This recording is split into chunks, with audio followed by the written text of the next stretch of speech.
BBC Radio Scotland News. Thank you very much for that, Victoria. Now, first up this hour, Edinburgh Council's thinking about banning through traffic in the city centre to tackle congestion. Other proposals include spending £2 billion on extending the tram network, all-day bus lanes and maybe even congestion charging. Let's speak to the council's transport convener, Scott Arthur. Good afternoon. Good afternoon to you. I personally find driving in Edinburgh to be not the most fun experience. How big an issue would you say congestion is in the city? So Edinburgh is one of the most congested cities in the UK, and some league tables actually put us right at the very top. Not a great place to be. And over the next 10 years or so, we've set aside land to build 37,000 more houses in Edinburgh, and there's going to be more than that built in the surrounding local authorities. So more cars can't be the solution to Edinburgh's transport problems or congestion. And so really it's about getting Edinburgh ready for the future, fixing some of the existing problems, but also preparing us for the future. But I think we are lucky. We've got a fantastic bus service, of course. Edinburgh is one of the things that defines Edinburgh, and also an excellent tram line just now as well. But it's about building on that excellence to take us forward. Are you looking to bring in all these policies that I mentioned a few moments ago? Yes, so right now in Edinburgh, 37% of the vehicles coming into the city centre are from surrounding local authorities.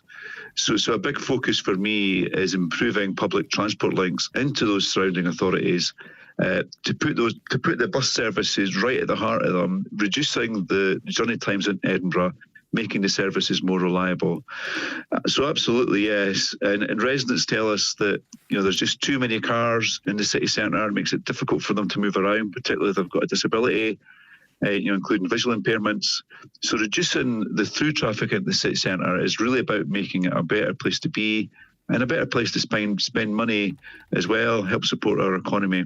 Because, just Edinburgh, just like towns and cities right across Scotland, UK and the world, is, coming to terms with so much of retailing moving online.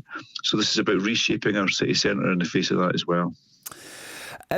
What about congestion charging then?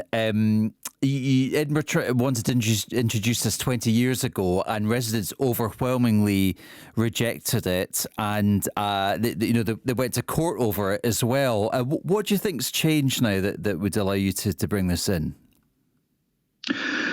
Well, so I came to Edinburgh in '96, and in 1989, just before that, the regional council at the time published a plan to deal with too much traffic in the city, congestion, etc., talking about the impacts it's had.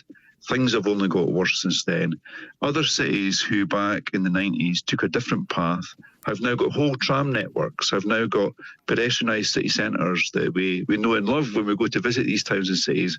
This is really just about Edinburgh catching up with those other cities and becoming, hopefully, a leader in some of this as well. So presumably the next time you would not hold a referendum before introducing congestion charging, you would just introduce it? So I think we've already consulted on this broad question, and there is support. But I have to really stress this, is that any kind of congestion charge would be predicated on really improving those public transport links into surrounding local authorities. Because if we were to introduce a congestion charge, tomorrow, a lot of people, living in places like Penicuik, Livingston, Musselburgh, would say, well, what's my alternative? This is just a tax on driving. So really, there has to be the carrot there, and that's those bus priority measures. But if people in those surrounding local authorities don't take up that excellent provision, then I think a congestion charge would help encourage them to do that.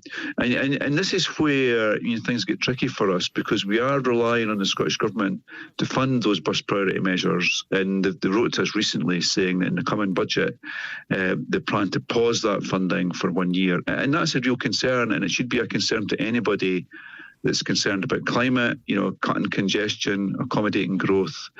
So hopefully, we've been reassured by the Transport Minister that this will just be a pause and if we can get these plans back on track. And if I say the congestion charge would only be if those people in surrounding local authorities didn't take up that new and revitalised bus bus links into Edinburgh.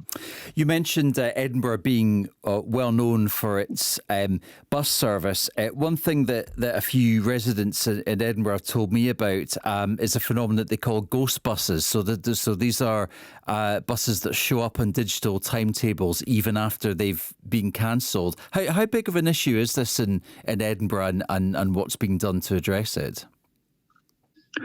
Well, the first thing to remember is that 2 million people per week use Lothian buses services in Edinburgh.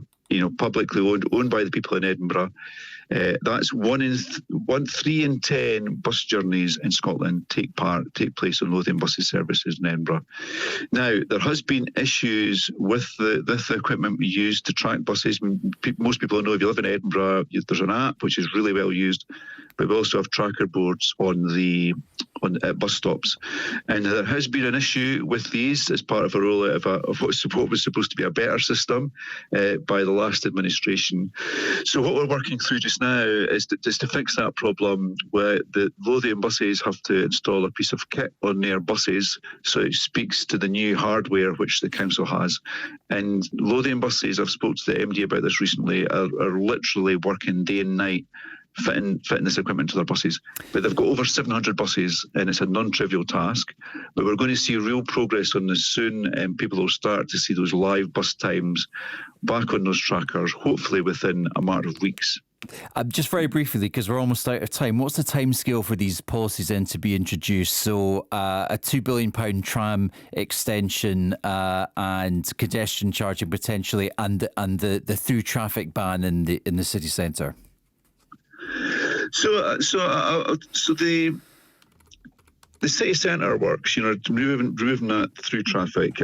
I inherited a plan which was about delivering that over 10 years. The consultation we had last year showed that people wanted the area covered by the reduction to be much bigger, and they wanted us to move faster. So we'll start on that this summer. We'll cut through traffic from the Cowgate on a trial basis. And if that works, the Cowgate will never open to through traffic again. And then hopefully in 2025, we'll go for that wider city centre programme. Now, the rate that moves at very much depends on the impact it has on the bus movements in the city and also tram. But we're hopeful that can be done in a matter of weeks rather than years. It may be done over the weekend if we can get it right. But right now, that seems quite unlikely. But nonetheless, it's something the officers are working really hard on to get that right. The tram between Granton, which will connect Granton to the Western General Hospital, hopefully via Haymarket, and onto the city centre. That'll open in 2031, and the line then from the city centre out to the Royal Infirmary and out to Mid-East Lothian in 2035. So 11 years from now. I mean, it's a real issue. I think the planning system has to work faster in this country. Congestion charging, if it's needed, we're probably looking at perhaps 4 or 5 year horizon for that to happen. OK, thank you very much for joining us on the programme. That's Edinburgh City Council's Transport Convener, Scott Arthur.